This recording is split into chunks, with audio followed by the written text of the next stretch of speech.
આજથી દેશમાં નવા શ્રમ કાયદાઓ અમલમાં મુકાયા છે। તમામ કામદારોના સન્માનની મોદી સરકારની ગેરંટી છે।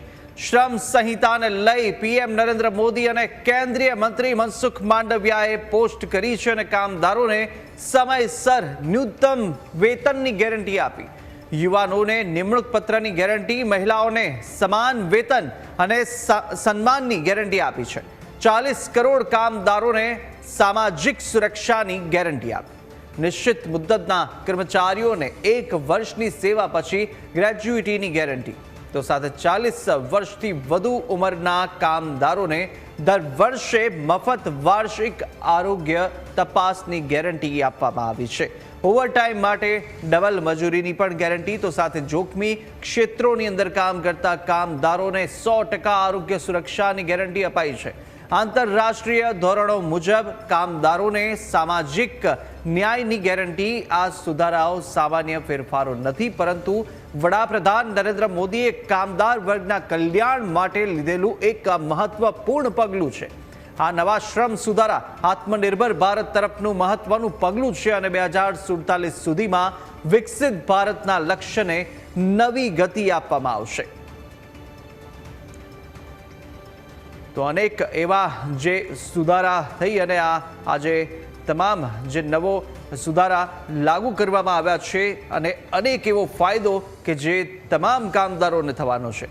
જોખમી ક્ષેત્રની અંદર કામ કરતા અને કામદારોને કે જ્યાં 100%ની ગેરંટી પણ આપવામાં આવી છે। અને આ તરફ આપણી વધુ વિગતો આપણી સાથે રાજેન્દ્રસિંહ ચુડાસમા, જે ભારતીય મજદૂર સંઘના ઉપાધ્યક્ષ છે, તે આપણી સાથે જોડાયા છે। ચુડાસમા સાહેબ, સ્વાગત છે આપનું ન્યૂઝ કેપિટલની અંદર।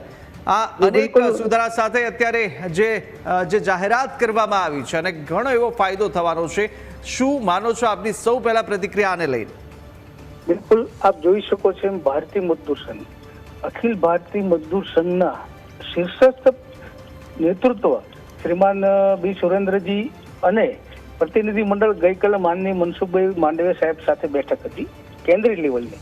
ખૂબ જ મહત્વની બેઠક હતી। ખૂબ જ આગ્રહ કર્યો હતો કેન્દ્રીય શ્રમ મંત્રીશ્રીને કે શ્રમ સંહિતા તાકીદે લાગુ કરવામાં આવે। કરોડો શ્રમિકોના હિતની વાત છે। આપણે જોયું છે તો એક મહત્વનો મુદ્દો એ છે, કોઈ પણ રાજ્ય કેન્દ્ર સરકારે નક્કી કરેલ લઘુત્તમ વેતન થી ઓછું નહીં આપી શકે, ખૂબ મોટો ફાયદો છે। એ સિવાય પણ તમે જુઓ તો ઘણા બધા 1 વર્ષની સર્વિસ હોય કોઈ પણને અને 5 વર્ષના કર્યા હોય, અસંખ્ય લાભો છે શ્રમિકો માટે। અમને ગર્વ છે કે અખિલ ભારતીય મજદૂર સંઘ સાથે સરકારે બેઠક કરી અને જેવું વચન આપ્યું એવું તરત, અમને કલ્પના નથી કે આવતીકાલે તરત એનો અમલવારી કરી, કારણ કે અમારી માગણી ખૂબ જ હતી। આપણે જોયું છે અમદાવાદ ખાતે પણ અમે 1 લાખ શ્રમિકોની આ અંગેની રેલી પણ બતાવી હતી। અસંખ્ય અસંગઠિત ક્ષેત્રના મજૂરો હતા।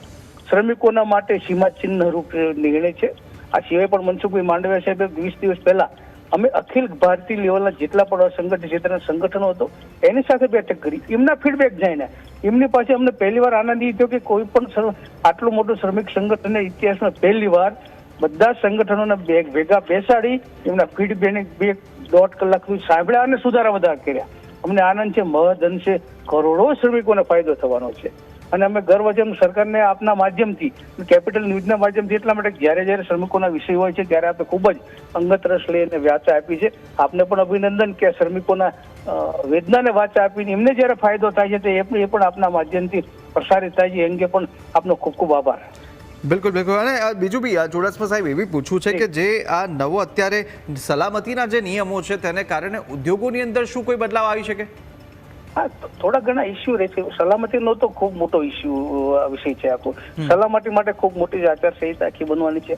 એમાં પણ અમે બેઠકમાં પણ ત્યાં માનનીય શ્રમ મંત્રીશ્રીને અખિલ ભારતીય અધ્યક્ષના માર્ગદર્શનથી કીધું, સલામતીમાં આપ ખૂબ સારી એવી માર્ગદર્શિકા બનાવો। એમને પણ ફીડબેક માંગ્યા છે અમારી બધા પાસે, એ પણ આગામી દિવસોમાં આપવાના છે। સલામતી એટલા માટે જરૂરી છે કે દેશ પણ આગળ વધે છે, શ્રમિક જગતે પણ આગળ હાલવું પડશે અને ઉદ્યોગ જગત, ભારતીય મજદૂર સંઘનો હંમેશા એ બોલ રહ્યો છે, શ્રમ હિત, ઉદ્યોગ હિત અને છેલ્લે શ્રમિક હિત છે। રાષ્ટ્રીય હિત, શ્રમ ઉદ્યોગ હિત અને શ્રમિક હિત, એ ત્રણેયમાં અમે અમારી રીતે સંપૂર્ણપણે જ્યાં ત્રુટીઓ છે ત્યાં સરકારને પણ ધ્યાને દોરશું અને આગળ આના કરતાં પણ ખૂબ સારું પરિણામ આવવાની શક્યતાઓ છે। બિલકુલ બિલકુલ સાહેબ, આપ અમારી સાથે જોડાયા તે બદલ આપનો ખૂબ ખૂબ આભાર।